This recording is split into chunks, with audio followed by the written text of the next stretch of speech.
So here's something that we don't talk a lot about, especially when it comes to higher education: how to naturally connect with potential students. So I remember 17 years ago when I was about to interview my very first student. I was freaking out. I was freaking out because I'm thinking about numbers, I'm thinking about enrollments, I'm thinking about, oh my gosh, if I don't lock down this first enrollment, I may be on some type of performance plan, okay? A lot of this stuff was in my head. So I remember it was a young man from Nigeria, and he wanted to learn ultrasound so that he can go back to his village and, open up different medical facilities. And I remember, I sat down, I opened up my interview presentation, and everything is going crazy. I have the bubble guts, my legs are shaking, I'm nervous, and I'm like, okay, trying to remember the presentation, trying to remember the script and what I'm supposed to talk about. And he sits down, and the first thing I say is, so I understand you called because X, Y, and Z, okay? What are you actually looking for within this program?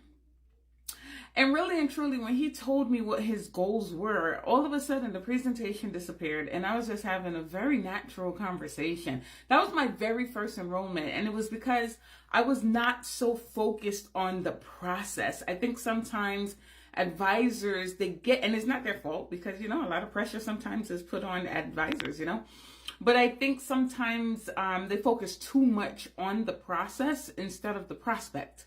So instead of really listening to what the person is saying that they need from you or how they're going to benefit from attending your school, a lot of advisors are thinking about, oh my gosh, okay, I need to get to the ending of the script. I need to get to the ending of the interview because this person needs to fill out paperwork. I need this enrollment. And when you're thinking like that, you're never going to get the enrollment. You may in some cases, but they most likely are not going to start school because it was for the wrong reason. Look, admissions is a communication process. These are real people with real issues, with real goals, with real aspirations, right? All you have to do is sit down and have a conversation. Imagine you're out with having coffee with someone that your sibling recommended to you. You're not going to be sitting there like, oh my gosh, you're going to make sure I get everything right. You're going to be talking to them like you're talking to your sibling because that person was a referral from them.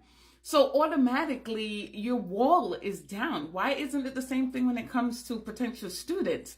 They're people who are seeking advice, who are seeking guidance, and who are looking to get from one area in their lives to the next area, and they're counting on you to help them get there.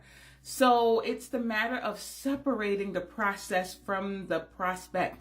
Get to know the individual, know how to ask the correct questions, know the follow-up questions that's going to get them to open up more. And that's how you're going to get more students to not only register and take that first step, but they're going to finish what they started and graduate. Okay, that's why you became advisors.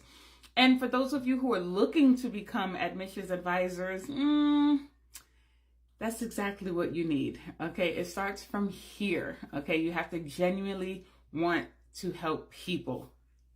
That's how you get more people to the end result.